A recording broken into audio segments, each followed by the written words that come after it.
विधानसभा उपचुनाव का फैसला आ जाएगा। बांकीपुर उपचुनाव के लिए काउंटिंग लगातार जारी है और साथ ही आपको बता दें कि 5वें राउंड की गिनती भी पूरी हो गई है। 5वें राउंड के बाद भी प्रशांत किशोर आगे हैं, तो 5वें राउंड के बाद प्रशांत किशोर को 8,971 वोट मिले हैं। बीजेपी के नीरज सिन्हा को 6,592 वोट मिले हैं। प्रशांत किशोर नीरज सिन्हा से 2,379 वोटों से आगे हैं।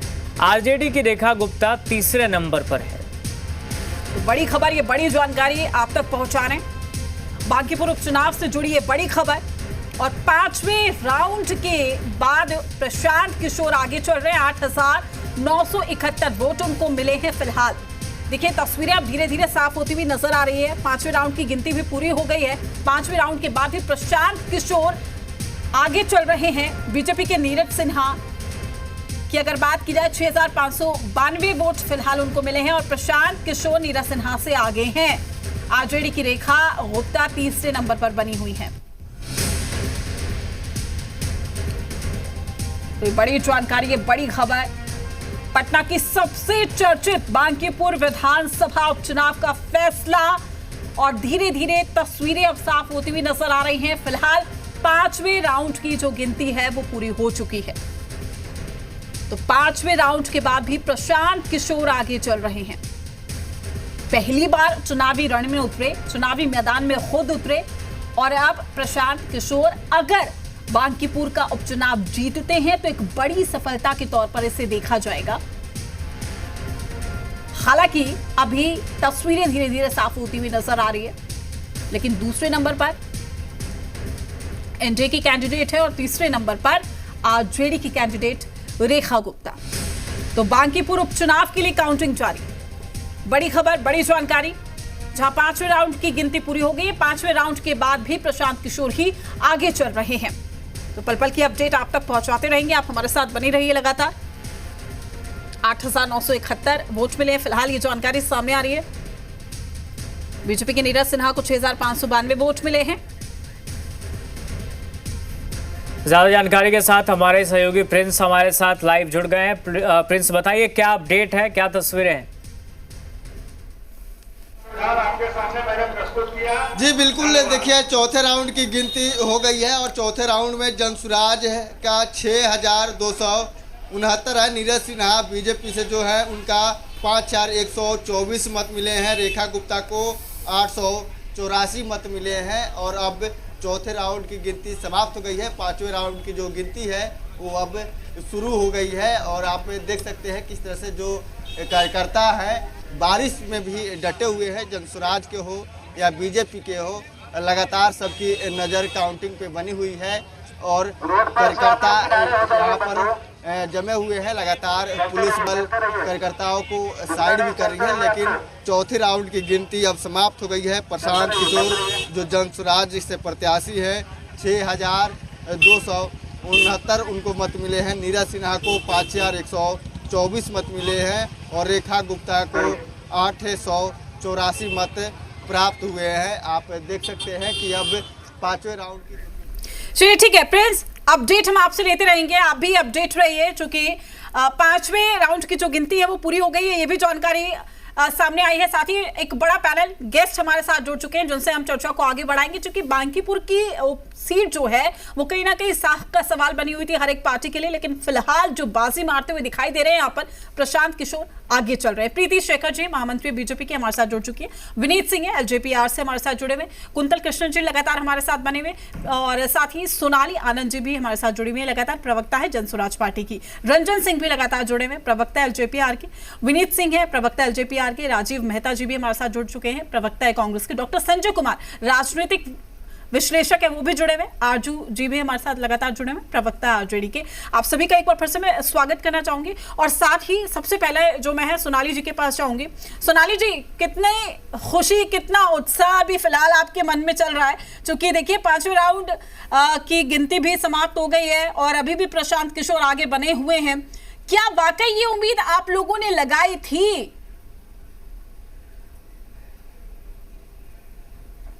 जी, ये बात हमने पहले ही कही थी कि इस बार बीजेपी बांकीपुर से हारेगी, और जिसका असर अभी दिखना शुरू हो चुका है, जिसके फिगर्स अभी आने शुरू हो चुके हैं, क्योंकि जिस पे अभी तक इन्होंने राजनीति की, जनता उस किसी मुद्दों से सरोकार नहीं रखती।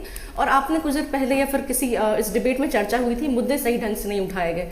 तो मुझे ये सरकार आपकी है, आपने विकास किया, आपने करोड़ों रुपए उस विधानसभा में खर्च किए, तो आपके क्या मुद्दे होंगे? आपके पास रिपोर्ट कार्ड होगा, रिपोर्ट कार्ड दिखाना होगा आपको कि आपने ये सारे काम किए, और आपके उसके बदले आपको वोट मांगना होगा। लेकिन अगर रिपोर्ट कार्ड की बात करें तो आज भी हमारे जो पूर्व विधायक हैं उनके पास रिपोर्ट कार्ड नहीं है, और शायद इसीलिए आज भी ये बहुत ही दुर्भाग्यपूर्ण है कि आज भी धर्म की बात करनी पड़ती है उन्हें। धर्म के बड़े बड़े नारे लगा के उन्होंने पोस्टर्स लगाए हुए हैं पूरे बांकीपुर में, तो ये बड़ा ही दुर्भाग्यपूर्ण है। पॉलिटिशियंस का काम होता है जनता के लिए बात करना, जनता के मुद्दों का आगे रखना और उनके लिए विकास कार्य करना जिसके लिए वो चुने जाते हैं। बाकी अगर अन्य मुद्दे पे वो बात करें, इसका बिल्कुल मतलब साफ है कि अपनी वो जिम्मेदारी से भाग रहे हैं, अपने काम को पूरा नहीं कर रहे हैं, और इसके आड़ में वो किसी और मुद्दे के आड़ में वो किस बातों को छिपा रहे हैं।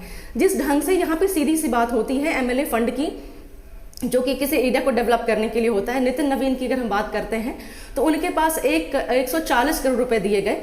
अगर उस अनुपात में हम उस विकास को ढूंढते हैं बांकीपुर की जमीन पर, ऐसा कुछ भी नजर नहीं आता है। एक बारिश में पूरे पटना का हालत क्या हो जाता है ये हम जानते हैं, जो कि बिहार का कैपिटल है, राजधानी है। उसके अलावा अगर स्पेसिफिकली हम बात करते हैं बांकीपुर में, आज भी बांकीपुर नर्क बना हुआ है। बड़े बड़े नाले जिसपे ये बताते हैं कि हमने बड़े बड़े रोड्स बनाए जिसका नाम लिया जाता है, लेकिन अभी ऐसे अनेक नाले खुले हैं जो कि बांकीपुर में है। वहाँ पे वो बीमारियों का घर बना हुआ है, अनेक पॉट होल्स खुले हुए हैं, बड़े बड़े गड्ढे हैं सड़क पे। तो जो बेसिकली बुनियादी सुविधाएं जिसके नाम पे सरकार करोड़ों टैक्स लेती है, इनकम टैक्स लेती है, जीएसटी लेती है, रोड टैक्स लेती है, अनेक टोल टैक्स लेती है, फिर भी जब एक चीज़ पे आप हज़ारों बार टैक्स लेते हैं और वो चीज़ भी जब, और उस के नाम पे आप वोट मांगते हैं, उसका ही विकास आप गिनवाते हैं, अब उसी की जब हम गुणवत्ता देखते हैं तो वहाँ पे अनेक गड्ढे पाए जाते हैं, अनेक सड़कें, एक मानसून होता नहीं वो सड़कें टूट जाती हैं। तो आप किस बात पर विकास करते हो? और जैसे मैंने पहली बात कही विकास के पैमाने की, शिक्षा, स्वास्थ्य और आय, उस पर भी मैं आऊँगी, उसके भी मैं आंकड़े दे सकती हूँ। यहाँ पे बात नहीं होगी। तो जैसे कि जीत तो सच की होनी ही होनी है, जो मुद्दे की बात करेगा उसकी होनी ही होनी, आज नहीं तो कल होगी, भले देरी से होगी, लेकिन ये बात तय है कि जो सच्ची बात करेगा, जो जनता की बात करेगा, उसे जनता का समर्थन मिलेगा ही मिलेगा। भले देर हो सकती है, जो कि हो सकता है, जैसे हम कहते हैं कि देर जो भी सुबह हो सकती है, पर उसमें देर नहीं हो सकती। तो मैं बस ये कहना चाहती हूँ, यहाँ पे दावे किए जाएंगे, पुरानी बातें की जाएंगी, विकास के वो मुद्दे गिनाए जाएंगे जिससे जनता सरोकार नहीं रखती है, जिस पे जनता प्रश्न पूछती है, लेकिन जो मूल विकास के मुद्दे उस पर ये बात नहीं करेंगे। और अंत में जैसे मैंने कहा, ये रुझान दिखना शुरू हुआ है, आगे जो डेटा होगा आपको और हमारे पक्ष में दिखाई देगा, क्योंकि अल्टीमेटली विजय उस सत्य की होती है, जनता की जो बात करेगा उसकी होती है। बिल्कुल, देखिए आपके लिए तो उत्साह बढ़ाने वाले रुझान है, चूंकि अभी बहुत शुरुआती रुझान है, 5 राउंड, अभी 30-31 राउंड टोटल होने हैं। लेकिन अंजुम जी, ये जो 5 राउंड की अगर हम बात करें, आपकी पार्टी इतनी पिछड़ क्यों गई है? बिहार विधानसभा इलेक्शन में भी आरजेडी जो उस तरह से परफॉर्म नहीं कर पाई, क्या हसर हुआ हमने देखा। इस बार भी हम देख रहे हैं सभी राउंड में जो वोट उन्हें मिल रहे हैं, बहुत कम वोट है। मैंने देखिए, पहले मेरा नाम करेक्ट कर लीजिए, मेरा नाम आरजू है। आरजू जी, माफ करिएगा। कुछ देर पहले मैंने कुछ देर पहले मैंने कहा था कि जब कुछ नए लोग आते हैं ना, तो देश की जनता भ्रमित हो जाती है। जिस तरीके से हमने बताया अपने आदरणीय प्रधानमंत्री को, किस तरीके से उन्होंने कहा make in India, skill India, develop India, गरीब का बेटा हूं, झोला उठाऊंगा, चल दूंगा, तो जनता क्या है कि झांसे में आ ही जाती है। उसी तरीके का पैतरा अभी मैं जो देख रहा हूं रुझान, उस हिसाब से मैं समझता हूं कि प्रशांत किशोर को जिस चीज के लिए प्लांट किया गया था, उसी तरीके का चीज लेकर आए थे। किसने प्लांट किया प्रशांत किशोर को? हम तो शुरू से कहते हैं, नीतीश कुमार का आप उठा लीजिए, बयान उठा लीजिए और उसको चला दीजिए, मुझे झूठा साबित कर दीजिए।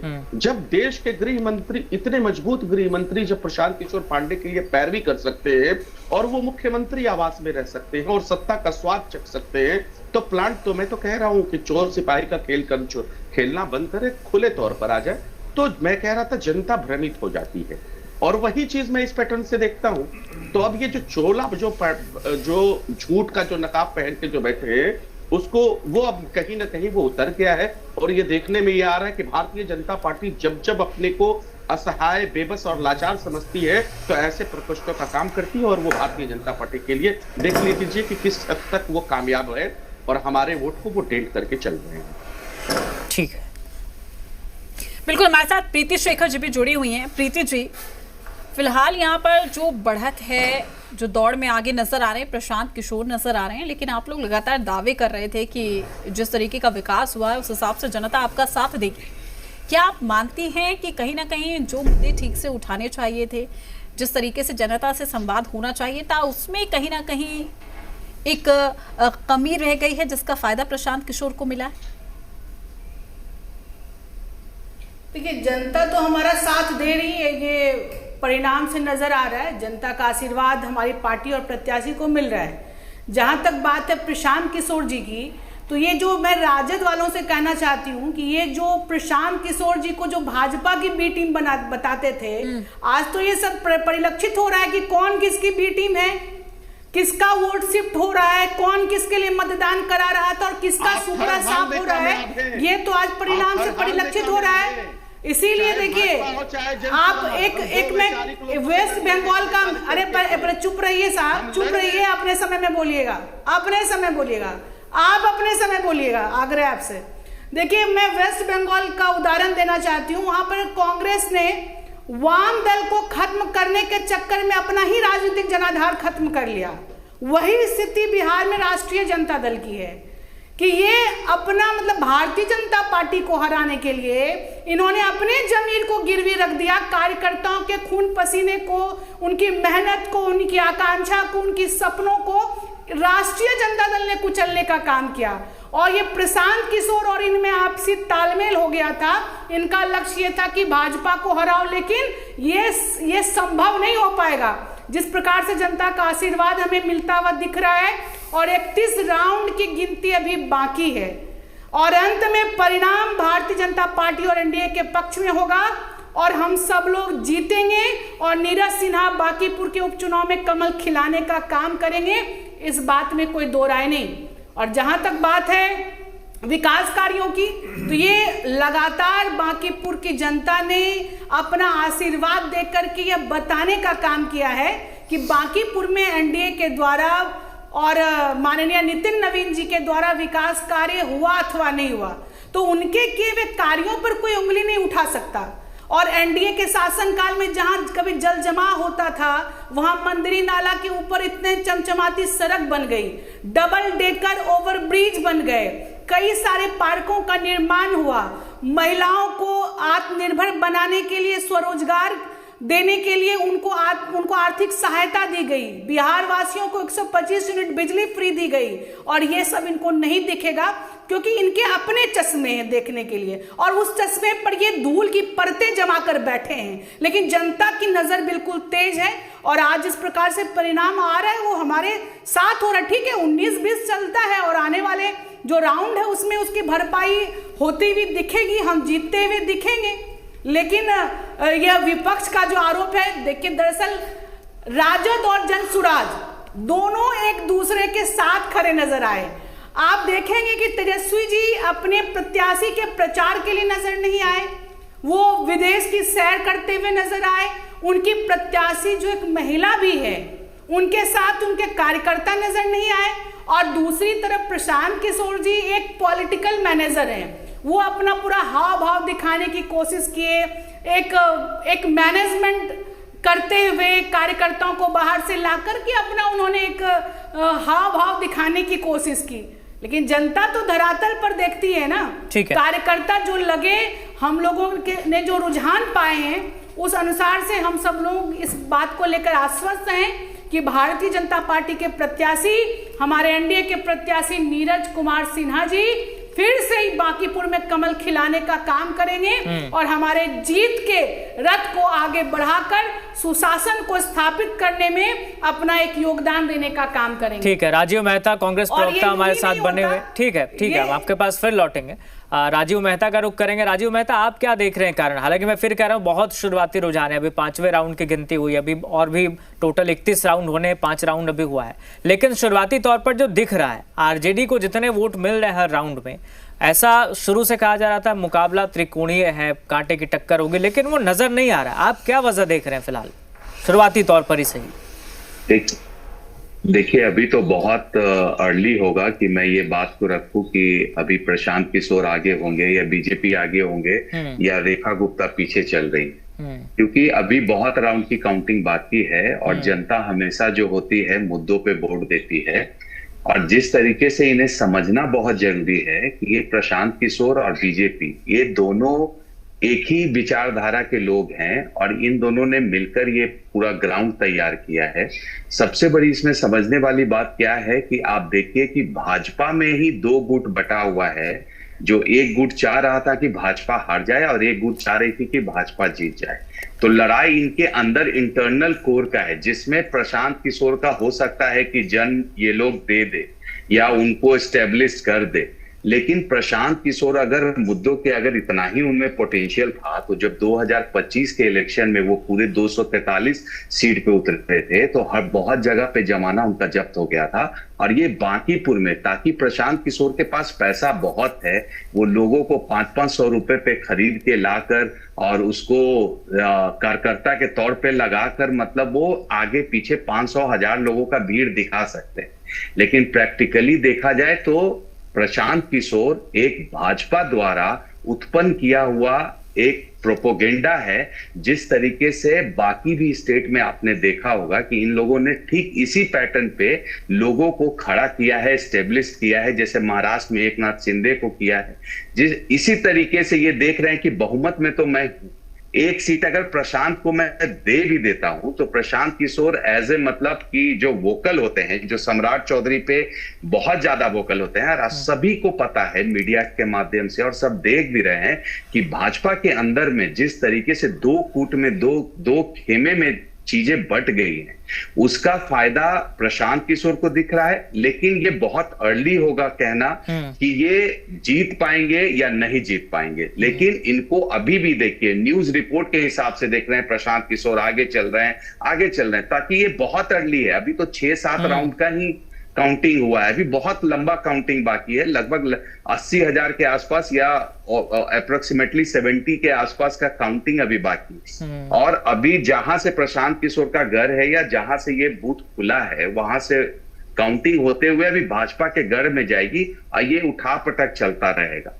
देखना ये है कि ये जिस तरीके से भरत तिवारी को आगे कर वोट मांग रहे थे, ताकि प्रशांत किशोर को कुछ लेना देना नहीं होता है, he is a event manager, वो एक इवेंट की तरह पूरे राजनीतियों को ऑर्गेनाइज करते हैं, लोगों को मतलब उस तरीके से जागरूक करते हैं। जागरूक एज इन मतलब पैसे के बल पे या बाहर से इन्फ्लुएंसर लाकर जागरूक करते हैं, जिसमें 90% तो बिहार यात्रा की थी, डोर टू डोर कैंपेन भी किया था विधानसभा चुनाव के समय पे, और अभी भी मोर्चा संभाले हुए थे लगातार।